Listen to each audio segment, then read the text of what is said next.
आज हम डोडा गट रोड पे खड़े हैं और आपको मैं बताता चलूं कि यहाँ का जितना भी ट्रांसपोर्ट है, जो भी गाड़ियाँ यहाँ गट रोड पे रुकी होती है ताकि वो सवारियाँ अपनी डोडा से बबोर, जोधपुर, बहुत से ऐसे गांव हैं जो इसके साथ जुड़े हुए हैं। लेकिन जो यहाँ के ट्रांसपोर्ट, जो यहाँ के ड्राइवर्स हैं, उनका ये कहना है कि अब हम सवारियाँ यहाँ से आगे नहीं ले जा सकते क्योंकि हमारे बहुत सारे जो मसले हैं वो एडमिनिस्ट्रेशन पूरा नहीं कर रही है और जो हमारी जो सीटिंग कैपेसिटी है वो बहुत कम दी गई है। इससे हमारा जो है रोज़गार पूरा नहीं हो रहा है। बहुत से ऐसे मसले हैं।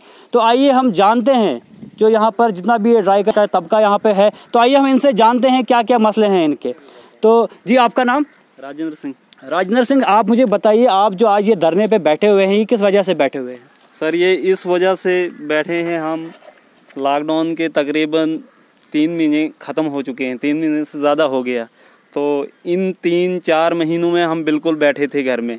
तो अभी जब गवर्नमेंट की तरफ से ये ऑर्डर आया कि आपको चलने की इजाज़त है, तो हम उसी ऑर्डर के तहत चल रहे हैं जो गवर्नमेंट ने ऑर्डर निकाले हैं।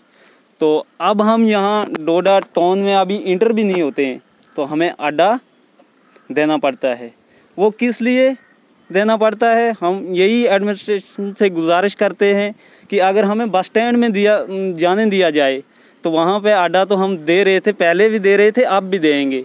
लेकिन यहाँ अभी टाउन के अंदर पूरी एंट्री भी नहीं होती है तो अड्डा मांगने आ जाते हैं। वो किस लिए देंगे? हम जो सवारियाँ ऊपर से लाते हैं तो वो उनको यहाँ आधे रास्ते में छोड़ के बहुत परेशानी होती है। वो भी हमें गालियाँ देते हैं, बोलते हैं आधे रास्ते में उतार दिया।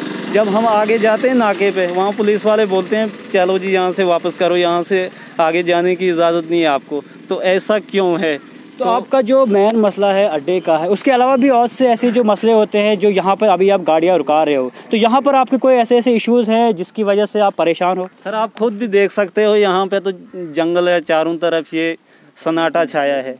यहाँ पर क्या करेंगे लोग आके? तो यहाँ पर हम सवारियों को उतारते हैं, वो यहाँ से और एक्स्ट्रा किराया 50 रुपये ऑटो वाला एक बंदे से ले जाता है। तो ये मुश्किल हो रही है लोगों को, ड्राइवरों को भी, लोगों को भी। अगर यहीं पे हमारा स्टैंड रखना है तो यहाँ पर कुछ ऐसी सुविधा होनी चाहिए, खाने की सुविधा होनी चाहिए, कुछ शेड जैसा बनाना चाहिए ताकि हम लोग वहाँ पे आराम से रह सकें। नहीं तो आप खुद देख रहे हैं कितनी धूल है यहाँ पे, शाम तक बंदा पहचानने के काबिल नहीं रहता है यहाँ पे। तो आइए हम जानते हैं और भी लोगों से। और दूसरी बात हाँ, ये है, जो प्राइवेट व्हीकल यहाँ से सीधी बस स्टैंड में जाती है और 10-10 सवारियाँ डाल के जाती हैं। उनको पुलिस वाला आगे पूछेगा, हाँ भाई कहाँ जा रहे हो? मैं दफ्तर जा रहा हूँ।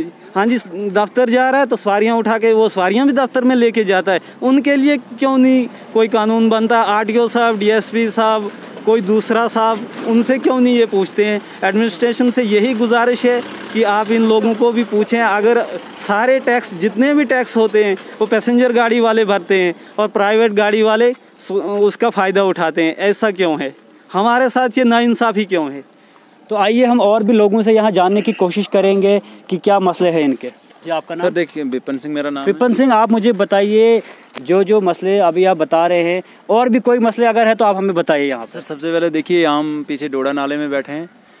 ठीक है, डोडा नाले में तो बिठाया सर। सबसे पहले हमें इतना खतरा है यहाँ पे कि क्योंकि यहाँ पे एक स्लाइडिंग एरिया है, ऊपर से पत्थर आते हैं, मतलब बंदर ऊपर जाते हैं तो ऊपर से पत्थर डालते हैं। कल परसों भी मतलब 1-2 गाड़ी पे पड़ गया। जैसे यहाँ पे हमारे लिए भी खतरा है, पैसेंजर के लिए भी खतरा है। तो सर, यहाँ पे कोई सुविधा नहीं है, कोई कुछ नहीं है सर। तो दूसरी बात ये है कि जैसे हमें पेट्रोल डीजल डालना हो तो वहाँ भी जाने की कोई इजाज़त नहीं दी जाती है। हम यहाँ पे मतलब 200 रुपये 300 रुपये ऑटो वाले को देते हैं, तो तब जाके हमें मतलब डीजल मिलता है यहाँ पे गाड़ी को डालने के लिए, तब जाके हम अपने पैसेंजर को सेफ पहुँचा सकते हैं घर में। उसके बाद ये भी है सर, ठीक है, कहीं अगर हमें गाड़ी ख़राब की हो जाती है तो कोई हमें यहाँ से आगे जाने नहीं देता, कोई गाड़ी को मतलब काम करने के लिए भी नहीं जाने देते हैं। बोलते हैं हाँ जी, आप अपनी गाड़ियों को नाले में फेंक दो, जो करना है वो करो, बट हम इधर से आगे जाने नहीं देंगे। तो ठीक है, नहीं देंगे जाने, तो सर हमें एडमिनिस्ट्रेशन से यही गुजारिश करते हैं कि देखो, अगर हम यहाँ नाले में हैं तो सर हमें भी कोई सुविधा चाहिए, जैसे पानी हो गया, कोई खाने की मतलब वो बंदोबस्त हो गया, कोई बैठने का छाया शेड वगैरह कोई उसके लिए बंदोबस्त, उसका कोई कुछ नहीं है। और दूसरी बात ये है सर कि यहाँ पे मतलब टाउन से बाहर हम रह रहे हैं, एक नाले में रह रहे हैं, यहाँ रुका रखा है हमको। तो यहाँ भी आके अड्डे वाला जो है कि हमें 40 रुपये अड्डे वाले अलहदा से मांग रहे हैं कि नहीं जी हमें अड्डा दे दो। तो सर गाड़ी आगे से लगा के मतलब हमें अड्डा वसूल किया जाता है। तो मतलब इसकी हम एडमिनिस्ट्रेशन से गुजारिश करते हैं कि हमें हमारे बारे में कोई मतलब कोई मसला इंसाफ मिले हमें। ये यहाँ पर जुड़े हुए थे हमारे साथ ड्राइवर तबका, जितना भी यहाँ से जो गट बबूर जोधपुर गाड़ियाँ जाती है वो सब हमारे साथ जुड़े हुए थे। उनका ये कहना है कि बहुत से मसले ऐसे हैं जो पूरे नहीं हो रहे हैं। उनका ये भी कहना है कि यहाँ पे वैसी फैसिलिटीज़ जो हमें मिलनी चाहिए वो यहाँ पे अवेलेबल नहीं है। उसके अलावा पानी का ऐसा कोई सोर्स यहाँ पे नहीं है। आप देख सकते हैं ये जो एरिया है पहाड़ी एरिया है, आप देख सकते हैं, हमारे कैमरामैन आपको दिखाएंगे, सारी पहाड़ियाँ यहाँ से जुड़ी हुई है। किस तरह जो पत्थर, इनका ये कहना है कि पत्थर जो है ऊपर से नीचे आते हैं और ख़तरा है गाड़ियों पे गिरने का। आप देख सकते हैं किस तरह गाड़ियाँ यहाँ पे लगी हुई है, क्या हाल है यहाँ का। डस्ट यहाँ पे बहुत ज़्यादा है, बहुत सी मुसीबतें जो है यहाँ पे इनको उठानी पड़ रही है। अब इनकी जो अपील है एडमिनिस्ट्रेशन से, और हमारी भी अपील रहेगी एडमिनिस्ट्रेशन से, इनकी तरफ भी तवज्जो दी जाए, जो इनकी मांग है उन पे ध्यान दिया जाए। इसी के साथ दीजिए इजाज़त, दोबारा फिर मिलते हैं एक नई खबर के साथ।